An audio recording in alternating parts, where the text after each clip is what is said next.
Hoy es domingo 12 de abril de 2026. Analizaremos el pasaje del Evangelio de Juan 20, 19, 31 en el Domingo de la Divina Misericordia, correspondiente al segundo domingo de Pascua.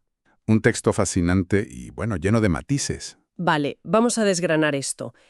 Quiero que pensemos por un momento en la última vez que hemos sentido un pánico real.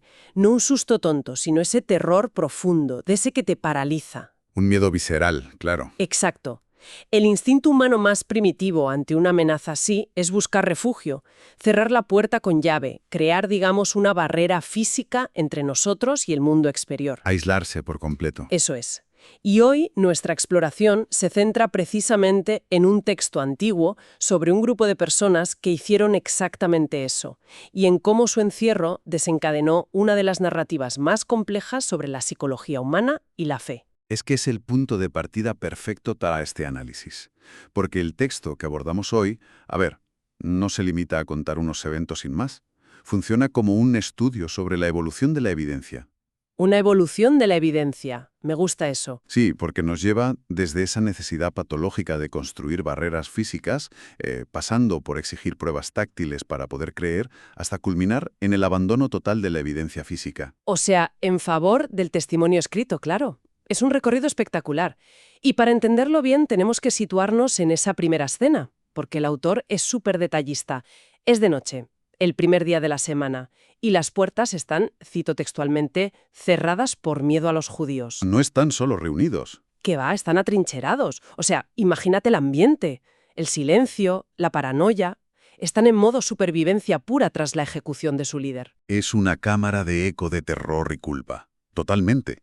Y es crucial entender ese estado mental, porque condiciona todo lo que viene después. De repente, ignorando esa fortaleza física, llega Jesús y se pone en medio. Las cerraduras dan exactamente igual. Exacto. Las leyes de la física son irrelevantes aquí.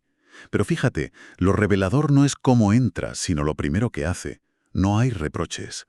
Dice, la paz esté con vosotros. Espera, vamos a detenernos ahí, porque eso a mí siempre me ha chocado un montón. Siendo analíticos, si a nosotros nos traicionan nuestros amigos en el peor momento posible, nuestra primera frase no sería «la paz esté con vosotros». Claro que no. Exigiríamos explicaciones. Hombre, por supuesto, mostraríamos un enfado monumental. Que la primera interacción sea de paz parece ir contra toda lógica emocional. Entiendo tu objeción y, desde una perspectiva puramente humana tienes toda la razón. Sería el momento de pedir cuentas. Ya, totalmente. Pero analizando la función de esa frase, vemos que es un mecanismo de desescalada psicológica. Él entra en un espacio dominado por el pánico. Si su postura fuera de confrontación, ese miedo mutaría hacia un miedo interno. Ah, claro. La paz rompe la parálisis. Eso es. Y fíjate en el orden. Pronuncia la paz y, casi a la vez, les muestra las manos y el costado. Y ese es otro detalle paradójico. Les muestra las heridas. O sea, si hablamos de una victoria sobre la muerte, ¿la lógica no dictaría que el cuerpo debería estar inmaculado? Sí, perfecto, sin trauma. Exacto, ¿por qué exhibir las cicatrices? Pues, lo fascinante aquí es que las heridas son el mecanismo de reconocimiento. Un cuerpo inmaculado sería el de un extraño. Las heridas validan el trauma que acaban de vivir. Son la prueba forense de su identidad. O sea, la herida no es un defecto, es el pasaporte de identidad. Exactamente. De hecho, el texto dice que se alegraron al ver al Señor justo después de ver las marcas. La evidencia visual del sufrimiento legitima la alegría. Vale, lo veo clarísimo. Pasamos del terror a la alegría por validación visual. Pero el relato no se frena ahí. Inmediatamente hay un cambio de ritmo brutal. Repite la concesión de paz, pero asocia una directriz. Como el Padre me ha enviado, así os envío yo. Y para sellarlo, hace una acción física muy específica. Sopla sobre ellos. Sí. Les dice, recibid el Espíritu Santo. Y es imposible no acordarse del Génesis, donde el aliento es lo que infunde vida. El autor usa este lenguaje para indicar una recreación. Están siendo reactivados, digamos. Sí, insuflados con una nueva vitalidad operativa tras estar bloqueados por el miedo. Y aquí es donde se pone realmente interesante, porque fíjate en lo que implica esa vitalidad. A mí me parece que hay un problema narrativo inmenso. A ver, cuéntame. Les dice a continuación, a quienes perdonéis los pecados les quedan perdonados, y a quienes se los retengáis les quedan retenidos. Sinceramente es una responsabilidad colosal. El monopolio del perdón, ni más ni menos. Exacto. Delegar esa autoridad moral a unas personas que hace 10 minutos estaban escondidas por cobardía, ¿no es una irresponsabilidad tremenda entregar este poder a gente tan frágil? Es una pregunta muy válida, desde luego, y parece un error estratégico, pero si analizamos el mecanismo de la misericordia, tiene un sentido muy profundo. ¿Quién está mejor cualificado para administrar el perdón? Buena pregunta. ¿Alguien que nunca ha fallado y juzga desde una superioridad moral, o aquellos que acaban de experimentar su propia deserción y han sido perdonados sin condiciones? Ostras, visto así, la fragilidad no es un defecto que los descalifique. Claro que no. Es precisamente la experiencia necesaria para entender la herramienta que les acaban de dar. Exactamente. La misericordia no es teórica aquí, es práctica. Al tocar fondo en su cobardía y ser restaurados, están calibrados para ejercer esa misma indulgencia. Pasan de prisioneros a distribuidores de absolución. Es una transición argumental brutal. Pero bueno, justo cuando parece que el arco se ha cerrado, con la misión y la alegría, el autor introduce la discordia. Tomás. Tomás, llamado el mellizo. No estaba allí. Y cuando se lo cuentan, su reacción es la antítesis de la docilidad. Cambia toda la dinámica. Le dicen que han visto el Señor, pero para él, el testimonio verbal no tiene peso empírico. Y yo aquí discrepo un poco con la visión tradicional que tacha a Tomás de mero incrédulo.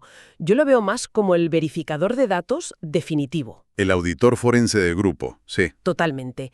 Fíjate en su exigencia. No dice solo quiero verle. Dice, si no veo la señal de los clavos y no meto mi dedo en el agujero y no meto mi mano en su costado, no creeré jamás. Es un ultimátum en toda regla. Es un requerimiento casi clínico, muy táctil. Y francamente, meter la mano dentro de una herida roza lo grotesco. ¿No lleva el escepticismo demasiado lejos? A ver, es fácil juzgar su visceralidad, pero analicemos qué está pidiendo realmente. Esto plantea una pregunta importante. ¿Es tan diferente a los demás? Bueno, él pide tocar. Los otros solo miraron. Sí, pero él pide paridad de evidencia. Los otros 10 no creyeron solo por las buenas noches. Se alegraron después de ver las manos y el costado. Tuvieron su prueba empírica. Tomás se perdió eso, y como buen auditor, se niega a afirmar basándose en rumores. Claro, exige acceso a los datos originales. Exacto, exige el mismo nivel de evidencia. Desde ese prisma tiene toda la lógica. Pero lo fascinante es lo que hace el autor. Nos impone una espera de 8 días. 8 días eternos. Piensa en la tensión social en esa casa. 10 personas eufóricas y una persona con los brazos cruzados diciendo que, hasta que no lo toque, nada es real. La fricción debió ser insoportable. La narrativa se beneficia muchísimo de esa espera. Construye la tensión a tope. Y llegamos a la segunda escena. 8 días después. Puertas cerradas de nuevo. Pero ahora Tomás siesta. ¿Y el patrón se repite? Sí, se pone en medio, da la paz, pero el foco se dirige como un láser hacia Tomás. Y aquí se desmontan mis expectativas, la verdad. Yo esperaría una reprenda severa por su falta de fe. Pero no lo rechaza en absoluto. De hecho, Jesús capitula ante sus demandas forenses. Le ofrece el nivel de evidencia clínica que Tomás exigió. Le dice, pon aquí tu dedo, mira mis manos, mete la mano en mi costado. Le cede el control del experimento. Exacto. Y cierra diciendo, no seas incrédulo sino creyente. Y la respuesta de Tomás da sentido a todo. El hombre de la herida se desmorona. No dice simplemente, teníais razón. Hace la afirmación cristológica más rotunda del Evangelio, Señor mío y Dios mío. Un salto monumental. Pasa de escéptico materialista a hacer una declaración absoluta. Y parece que ni llega a tocarle. La oferta de la prueba aniquila la necesidad de tenerla. Ese es el clímax emocional. Pero si terminara ahí, sería solo la historia de un hombre obstinado. Lo transformador, y por lo que esto es tan relevante hoy, es la frase que sigue. Jesús le dice, porque me has visto, has creído. Dichosos los que no han visto y han creído. Es la frase bisagra del pasaje. Cambia las reglas del juego por completo. Por completo. Hasta aquí todo era evidencia física y presencial. Puertas, heridas, aliento, dedos, tangible. Pero con esa bendición quita la alfombra empírica y traslada la creencia al futuro, a quienes no tendrán esa evidencia. Descalifica la experiencia de Tomás como norma universal.